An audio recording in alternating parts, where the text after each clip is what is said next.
Welcome back to Manor Lords. Over the last 7 episodes, we've built an unstoppable realm, overflowing with food, weapons, armor, roof tiles, and of course money. No one can touch us, and we could call it here, but there's still one final challenge, turning Lauterflucht into a true city. Right now, population 371.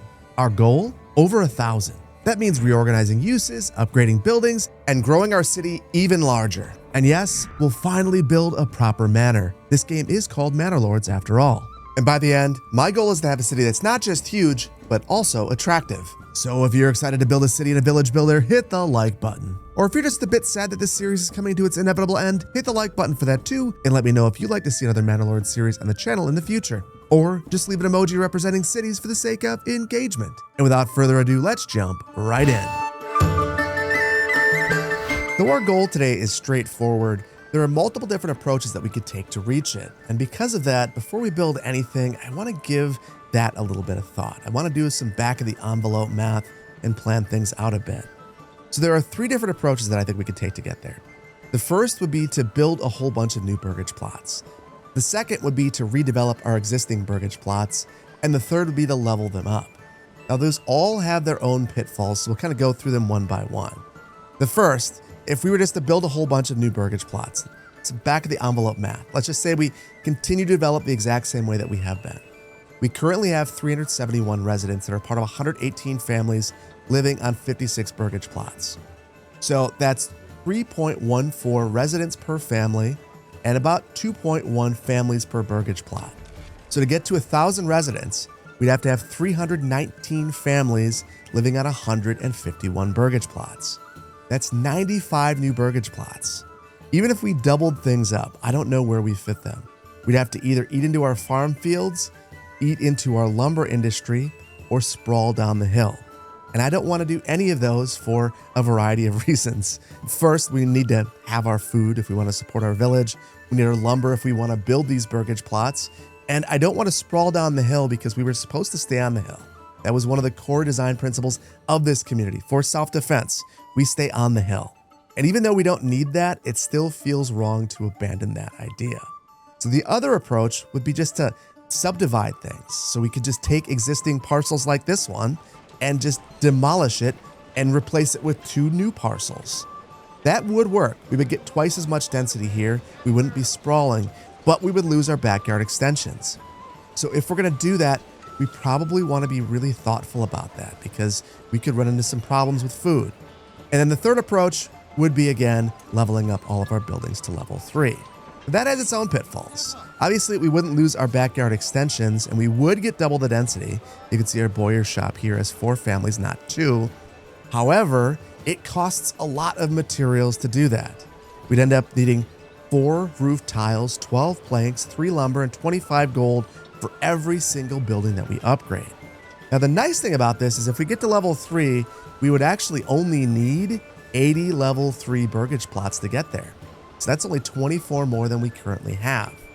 But these burgage plots are really big. They're really tall. The massing feels like it's appropriate in a downtown, but not necessarily in the hinterlands. So I don't know that it makes sense to level everything up, and I don't know that our supply chains are robust enough to handle it. That said, I think that we should level up a number of them, and I think that we probably want to subdivide some of these larger parcels, and we're going to need to grow a bit. I think that's probably a little bit of an all of the above approach. So with that in mind, one of the most important things for us to do is likely get our supply chains in order. And though that's where I would like to begin, I don't think it is the smartest place to begin. The smartest place to begin is to make sure that we always have available living space. Because if we ever drop to 0, we are not growing at all. No population growth. So we're going to begin by creating a couple of burgage plots. And for that, I'm going to create some new parcels. Now, I think that we are going to encroach a little bit into our forestry industry because I want to spread this out, maybe even double it up. So I think that we're going to add some new burgage plots behind these ones right here.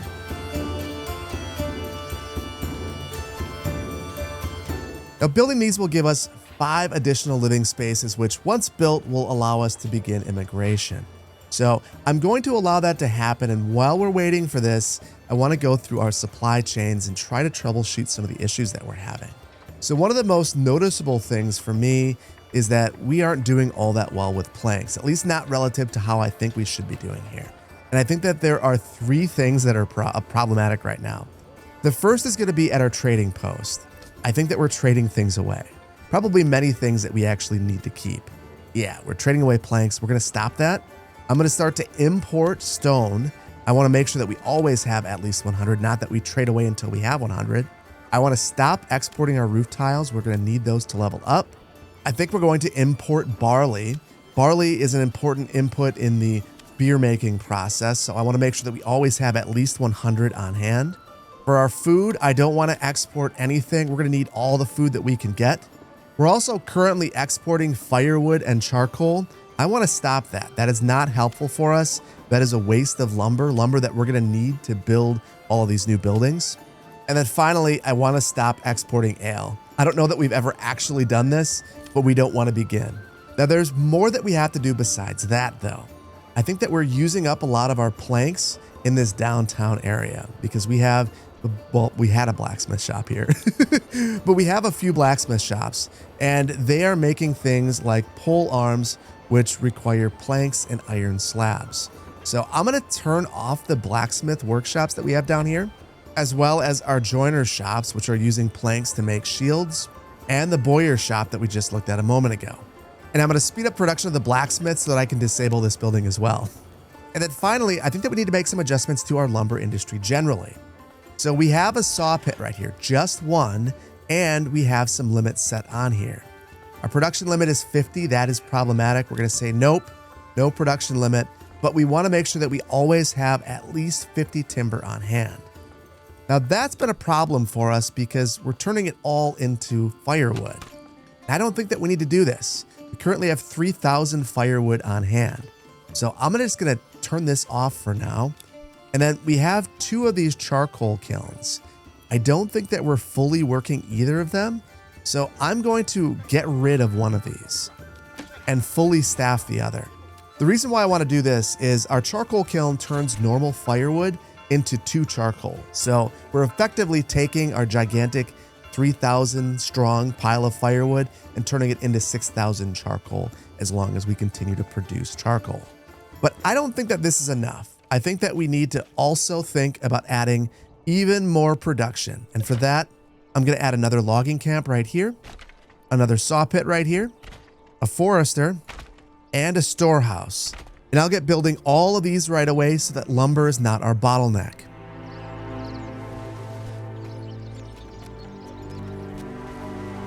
And now that all of these are built, let's get them all configured. So the first thing I'm going to configure is the storehouse. You can already see that random stuff is being brought here.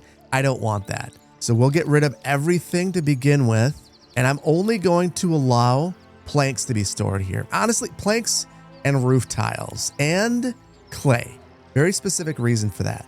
We still have a clay furnace here, so I think that there might be some value in importing some clay. So we'll store those materials here, but nothing else. Then looking at our other buildings, for our forester's hut, I want to make sure that we're reforesting this area. So we'll add a couple of workers here, and then I'm going to limit the work area right here. And for our logging camp, we'll work the exact same area. I want to make sure that I'm not encroaching upon our wild animal deposit at all. And then we'll add a couple people over here to our saw pit as well. And then finally, I don't think I added anyone to our storehouse. I'm only going to add one person, one family. I don't really think that we need much more than that. This should be able to get things moving around the map for us. Now I mentioned those clay roof tiles and the clay furnace, and we have that right here. And interestingly enough, we've had one person working the clay furnace for a long time, and I don't think that we have any clay here at all right now. So that is something that I want to change. Yeah, no clay here.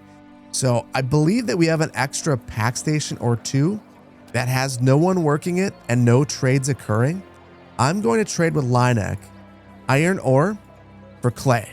That's actually a great deal for us here because it's worth 3 times the clay. So we should get a fair amount in return. Now, before we think about our next supply chain, I want to think about our approval rate.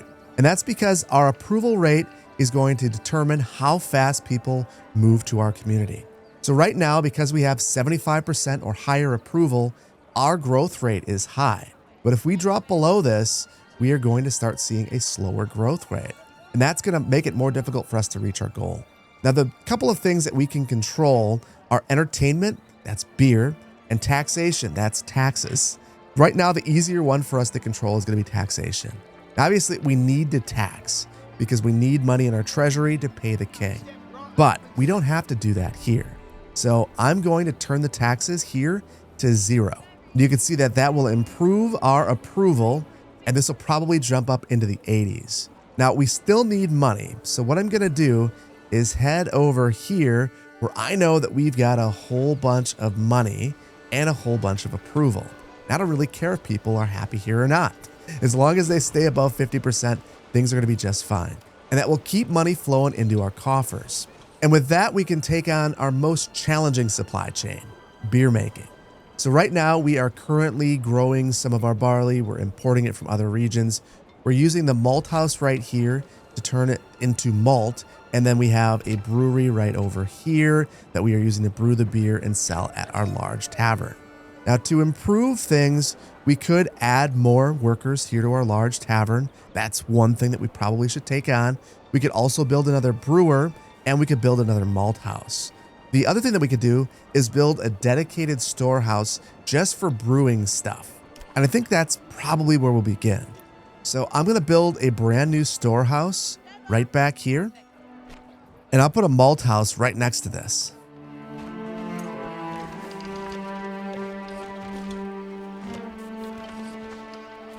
And my goodness, while we were building this, Hildebolt decided that he's going to claim the main city, the one that we're working on right now, which is absolute madness. So I had to slow it down for a minute. We are going to call up our entire army. In fact, I'm going to see if we can make it even bigger. Yeah, we could add even more crossbowmen here. We are going to rally all of the troops in this area. And I'm going to hire every mercenary.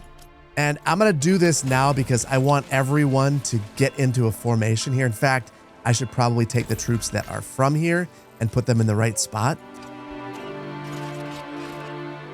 And we'll just rally everyone over here for now. I'm obviously going to resolve this claim in the battlefield, but I'm going to wait as long as I can so that I can get as many troops into this area as possible. Now, while that's going on, I need to configure this. But while I was so rudely interrupted, the moment this is done, I want to make sure that we're only storing brewing materials here. And I have to resolve the claim on the battlefield before this is done, which is really frustrating. And we're at war, so I'm going to have to pause this for the time being. But we're in a good spot. Even though Hildebolt's coming fast and furious around the hill, look at how many troops we have over here. So I'm not overly concerned. We're going to grab all of these archers and pull them off to the side. I want them firing from the top of the hill. Then we'll take our retinue and spread them out right here. Now, I don't think that they're going to come from this side, but still, just in case, I'm going to grab these brigands, just have them right here as a decoy. We've also got this retinue over here. I guess maybe we'll keep them over here and we'll use our brigands to lure the troops around the hill. Hildebolt has a message for us. 249 gold if we drop our claim on our capital. Hard pass, Hildebolt, but a bold move. I almost respect it. And with that, I think we're ready to go. I don't know where the enemy troops... Oh, they're not even anywhere close to us just yet. They're still marching on through. So I'm going to attract them over here. Now, come on back. Come on back. They are getting broken up immediately. The moment they see what's going on, they're trying to come through, but they got to go up the hillside. And I would not want to be a part of that. Yeah, they did sneak around, which is pretty bad, but it didn't matter. It didn't matter. Our formation was too good. There's some archers right here. I guess I could grab that retinue and send them straight at them. Yeah, and they're running for the hills. They are running for the hills. They don't want to engage in this. And I don't blame them. We'll say missile alert so that we don't end up getting shot a whole bunch. Then come straight through. How far back are they going to run? I mean, at a certain point, if they're running this far back, Didn't they just abandon the mission? Okay, no. Now they're coming back. Now they want to engage in hand-to-hand combat. And at this point, we've literally chased them to the edge of the map and they're just shooting at us. But I don't know if we can actually attack them because they're outside of the map. Okay, now we can. We broke them. Thank goodness. Thank goodness. That was very strange. Very, very strange. Anyway, we'll bring them back here. That stunk. We definitely lost some of our retinue there because of that little stunt they played going out of the map area. But I don't think that we really need to worry now for quite some time. Generally, when Hildebolt attacks, he'll attack at day 90, the first day of the battle, and then he'll wait till around day 30. So I think we've got 40 days or so of peace. So I'm going to get someone working our church here to bury some of the bodies. And then we need to make sure that we've got some available living space because we are all out right now. We can upgrade all of these to have additional living space, so we will do so. And then we can finally, oh, and it looks like people are already putting things in the storehouse, which is not what I wanted. And I guess it doesn't matter because I wasn't supposed to build a storehouse. I was supposed to build a granary. But I'll take this as a win and just allow general storage to occur here. Obviously, it was a need. It came back a little bit later than I thought he was going to, but with only 26 days remaining in the battle, he is back, and he even has a message for us. 289 gold if we drop our claim on our capital. Again, no thank you, sir. And once again, he's interrupting us as we're building a storage building. So I will pause that, just check out what's going on over here. Looks like he's replenished pretty well, but you know what? We still have one heck of an army, and honestly, it's only gotten better in the time since he was last here. So I will make sure that there is no way to sneak around and attack our archers.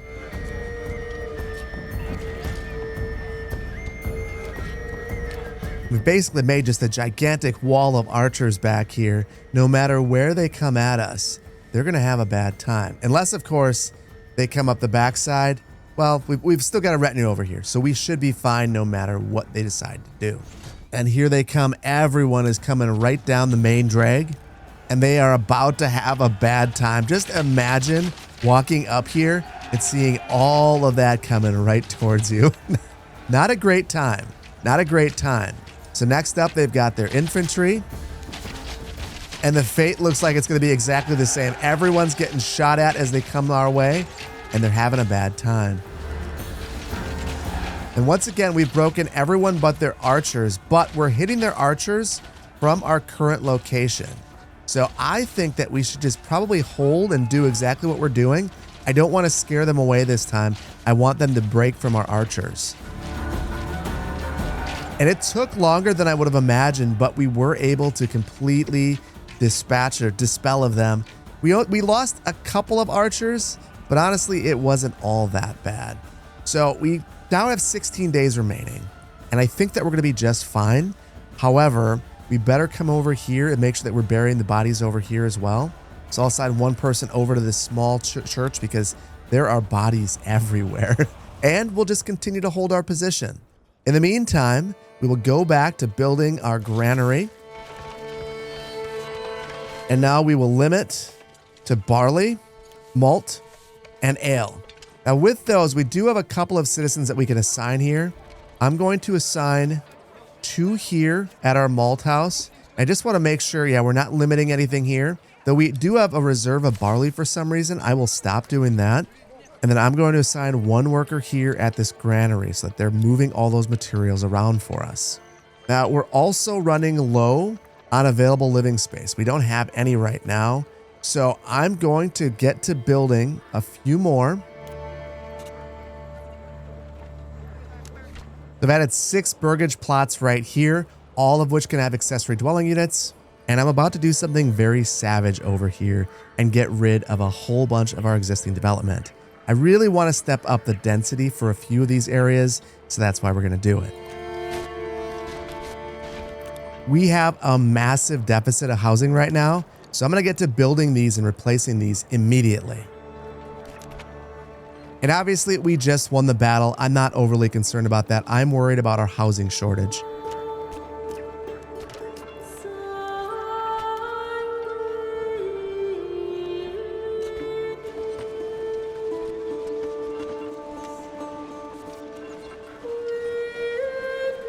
And finally, after about a year, everything that we initially set to build has been built.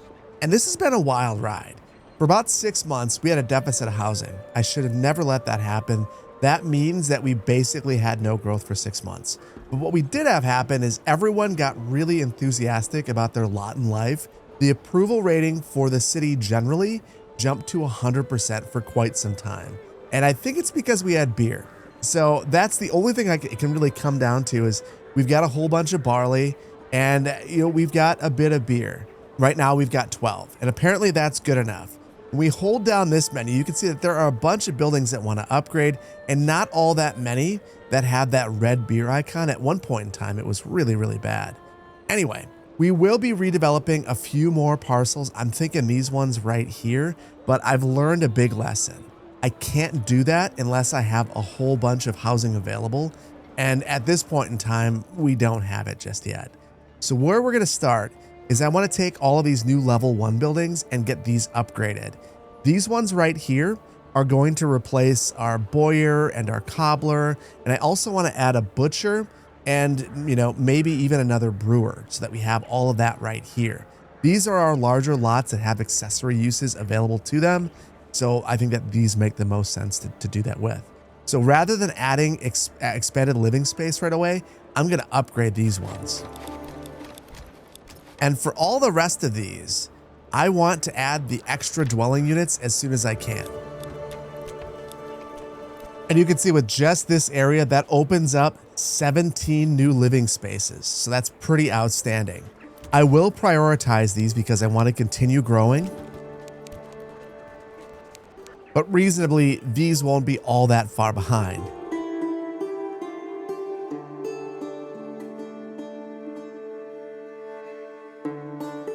Now, one of the fun things is with our approval at 100%, we're basically having 100% of our buildings fill as soon as we build them. So we currently have no available living space. So I want to get these upgraded as quickly as possible. And again, these are our specialized buildings. One of the things that I think we need to have is going to be a brewery, another one. So I'll build one of those right here. Next, I also want to build a butcher. This will be our first butcher in this community. And right away, I'm going to build 2. Then we also need our cobbler and our bowyer's workshop, even though we're not going to be doing anything there right away. Now, while we're waiting for all of this to build out, one thing that I've noticed is that our food supply has dropped down to 9 months. I think a big part of this is that we aren't fully utilizing our supply of meat. And if we take a look here, we have 40 of 40 wild animals available. Something's happening here. We aren't totally staffing our hunting camp, and that's a problem for us. So I'm going to fully staff this, and I'm going to actually build even more hunting camps here. And I honestly think that we could get away with having 3 of them here. One of them will be fully staffed. The other one will have only 1 person here. Also, we have our forager's hut right here. I'm going to fully staff this because we have a whole bunch of unassigned families. So we might as well make sure that we're picking every single berry that comes our way. And then I want to take a look at the farms. You can see that we have a lot of flax that's being grown right now. That's not super helpful. So I think that we're going to switch a lot of the flax to wheat, because I think that we're just going to keep running out of food or running lower and lower and lower anyway. So I'm going to go through each field and make sure that we have plenty of wheat. And I also want to make sure that these are fully staffed, because you can see right here, we have 6 workers, not the 8 that we could have.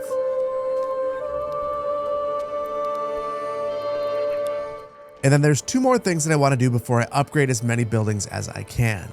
Number 1, I think that we need to add more workers to our tavern. That is one of our limiting factors right now. So I'll add 2 right here. And then I noticed as I held down tab that a lot of our buildings are missing water. And I think that's because we only have 1 well right now. So I'm going to build a second one. And this is a bit off the beaten path, but I think it's going to do just fine for us. And it took a lot of people to build that well, but honestly, I think it was worth it. And if you look, we can upgrade basically everything now. That was one of our major limiting factors. So I'm going to do that. I'm going to upgrade as many buildings as I can. This is going to give us a capacity to grow and hopefully get us to 50% of our goal. So I'm going to let all of these get built out, but there's a couple of things I want to check on before I do that. The first is our food situation, because right now we have 11 months of food remaining, and that's actually a decline. So I want to make sure that we have as many people assigned to our hunting camps as possible, because I see that we have 40 out of 40 available animals right here. Next, I think that a part of the reason that we're experiencing this is we have a lot of flax being grown right now. That is my fault. I should have mixed up the crops better. I didn't do that.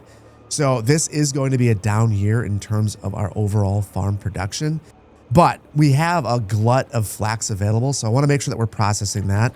So I'm going to beef up the production at our weaver's workshop. I also know that we have a granary over here that only has one person staffing it. I'm going to crank this to 6 because we have a lot of unassigned families. I'm going to also assign one family right here at this windmill so that we're fully staffed there as well. And then I know that I said that we have 33 projects ongoing right now, but I am very concerned about food.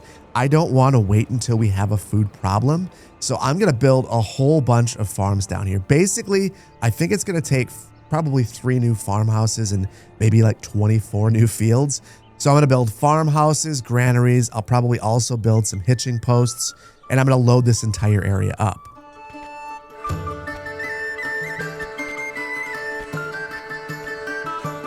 And here's our new mega farm for this region. So we've got 3 full complete farm sets along with the farmhouses, granaries, as well as our hitching posts.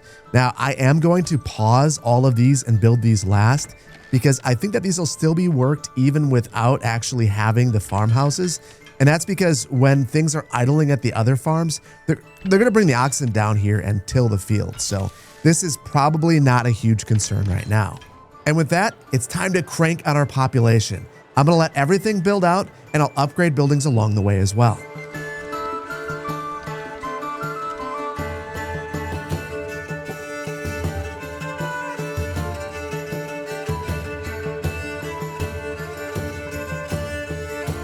Honestly, that's kind of hilarious. We reached our maximum settlement level in Altbrook, but not here in Lauterfluke, so we have another development point available. This is the last one that we're going to get, so as much as I would love to pursue rye cultivation, for instance, we're not going to be able to do that. And of the policies that we have remaining, I think trapping's probably going to be the most useful one for us. We have a whole bunch of trappers, so hopefully we'll get a pretty decent yield of passive meat. And because we have 2 butcher shops, we can turn those into sausages.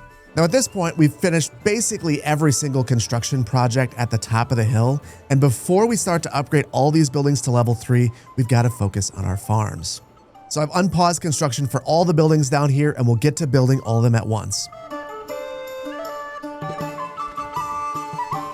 And now that all of these are constructed, I've made sure that every farmhouse has a few employees, a bunch of livestock assigned to it, and that each of our granaries doesn't have a market stall and has at least 1 person working it.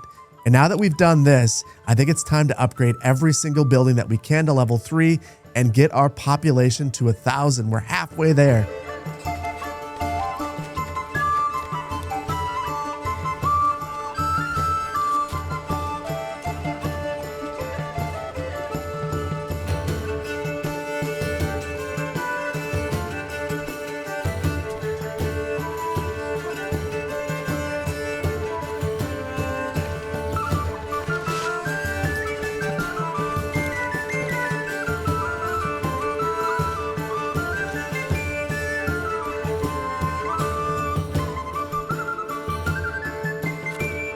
That was only a couple of moments for you, but for me, it was a couple of hours, and a lot has happened. Most noticeably, I've upgraded almost every single building in this area to be a level 5 burgage plot, and honestly, I think that the community looks outstanding. The only ones that I haven't upgraded are out here, and you can see I could upgrade all of these. I just don't think it would look right. These buildings seem like the right size to be out in the hinterland. If we were to take one of these level 3 buildings and pop it out here, feels like it would just be out of place, so we're not going to do that. This is a little bit of a problem for us though. We're 75% of the way towards our goal, and I don't think that we have enough available housing to house the rest of the families that we would need to actually reach our goal. In fact, I've done a little bit of math, and I think that we have enough housing to house about 825 citizens. So we are going to need to build a little bit more. That said, to have what we have right now, I had to build a couple of things. I had to build 2 more farmhouses. And this might seem like a weird spot to have these, and it kind of is, but I realized something.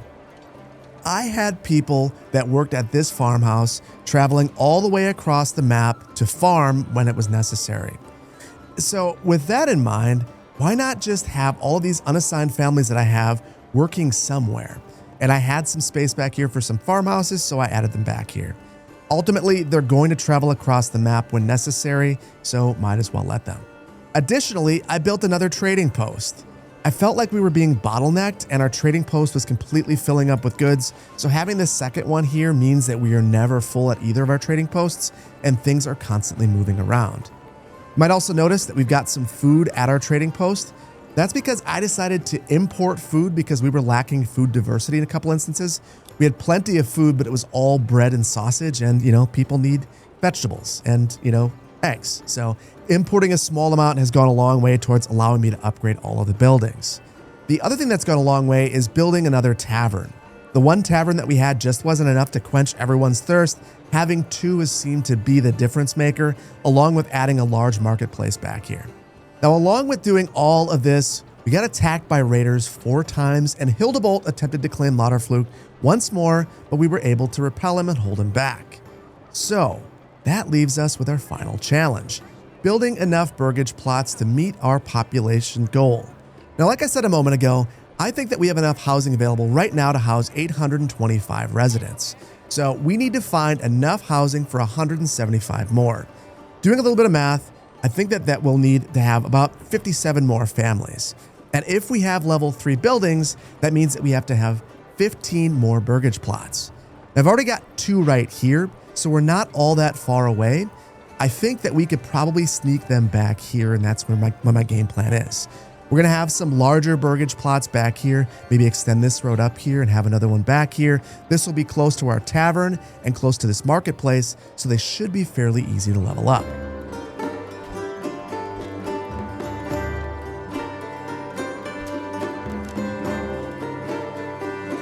I've decided to deviate from the plan just a little bit.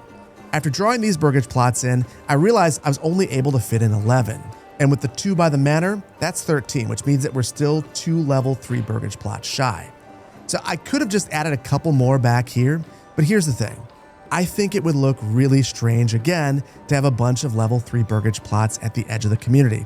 So I think we're going to level these 5 plots to level 2. That should give us more than enough space to reach our population goal, and we should be able to farm these, so that is another bonus, hopefully helping us maintain our food.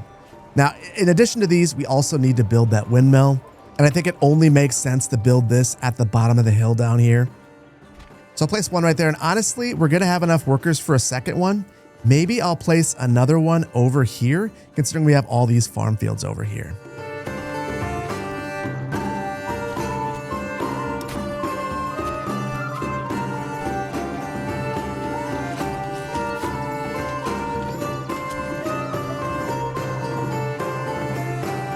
And this city right here on the hill should be large enough to support 1,000 residents.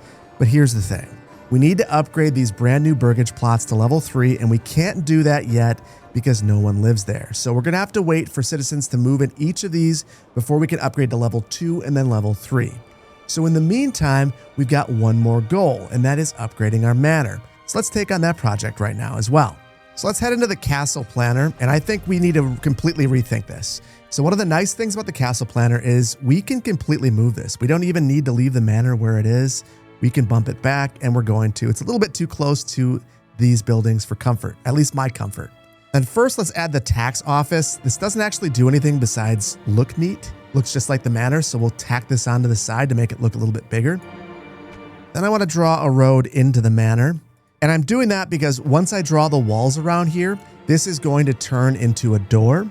But we don't want to draw that next. We want to move our garrison tower and add in some of our outer towers. And I decided to rethink everything.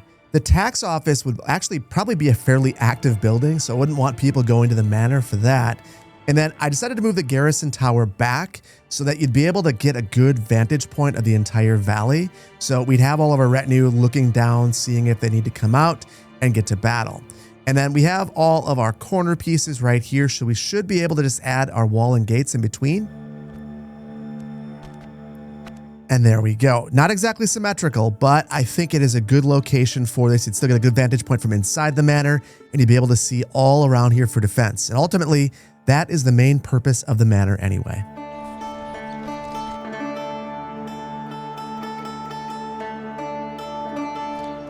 And I will not lie, that was incredibly satisfying to watch that get built as quickly as it did.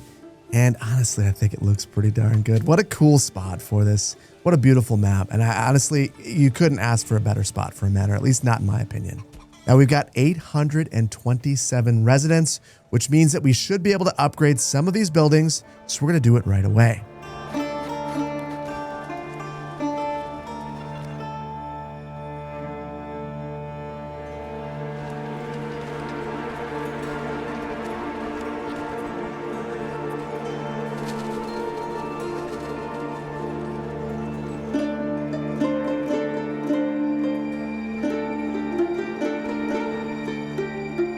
And here we are, less than 40 people away from the promised land. But unfortunately, we're starting to run out of food. And I think it's because the whole supply chain is starting to break down. It's not even that we don't have materials. We've got tons of flour and nothing is working. Even though I've added extra bakers, we're still not making any bread. So I think desperate times call for desperate measures, and we're going to reach 1,000 if it's the last thing I do, but we're going to do it in a way that I wasn't necessarily anticipating that we would. I'm going to build a small neighborhood back here, and this should help us reach our goal.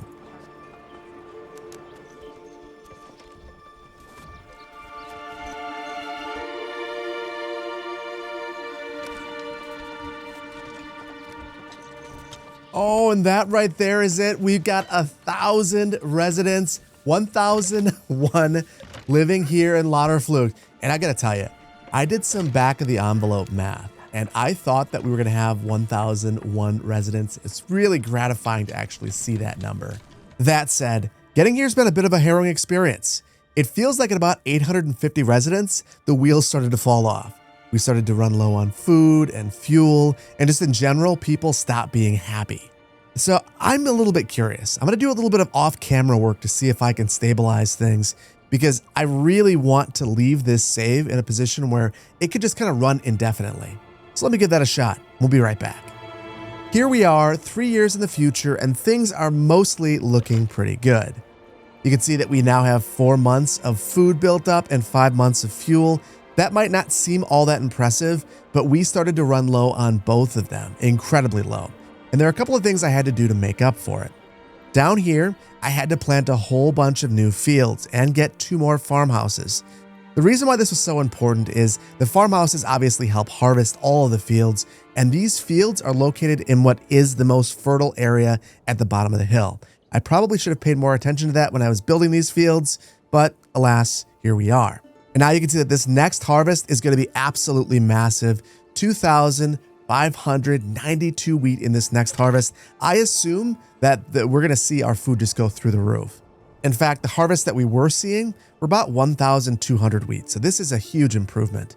But reasonably, you can't just have wheat and flour. You got to be able to turn it into bread. So I added 2 additional bakeries. And in addition to that, I went through all the pack stations and I disabled every single one that was sending food out of town. So those are the moves that have stabilized the food supply. And then for the fuel supply, I had to go ahead and add another charcoal kiln. Interestingly, I deleted one of these, and in the long run, we ended up needing to have 2 of them. We were still good with one of our woodcutters' lodges though. And because I made modifications to the pack station, I also had to come to this community and add this butcher shop right here. I just wanted to make sure that we never run out of food in Altbrook, and we were going to if I didn't find another source of food in this village. So since we have meat, we have another butcher. And over here in Earlhart, I added a communal oven, and because we have this, we now make bread locally, and we don't have to worry about shipping it back from Lauterflucht. And with those changes, things have been completely stable in every single one of our cities for 3 years. And our total population is 1,672 across all 4 of our regions, which is honestly really, really outstanding in my opinion. Now, I know that this build doesn't have the largest population of any build ever put together in Manor Lords, but I think it's important to remember that this is the smallest map by far, with only 4 regions. So this population is actually quite large relative to the size of the overall map. But without a doubt, this is about as large as I could get the build while having it still function appropriately. You might have noticed this throughout the video, but things are beginning to hang every now and then. At worst, it's 5 seconds of hanging. In fact, one just happened right there.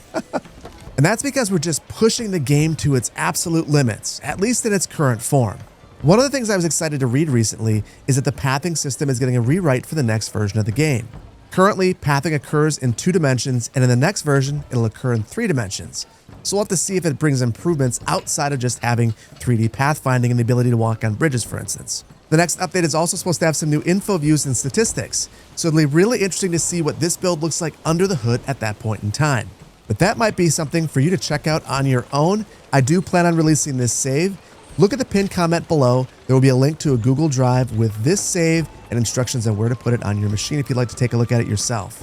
Thank you so much for joining me in this. This is the last episode in this series. It's been an absolute blast, but as you can tell, my machine is saying no and the game is saying no. Maybe in the future we can take a look at this again, but for now, I think that we're going to leave it here. And I really hope that you've enjoyed this one. If you did, please hit the like button. If you're not subscribed to the channel, please consider doing so. And I want to thank you so much for your time today. There's a million things that you could have been doing. You decided to hang out with me and build a gigantic city in Manor Lords. And for that, I appreciate you and I appreciate your time. Thank you so much. I can't wait to see you next time. Take care. Bye-bye.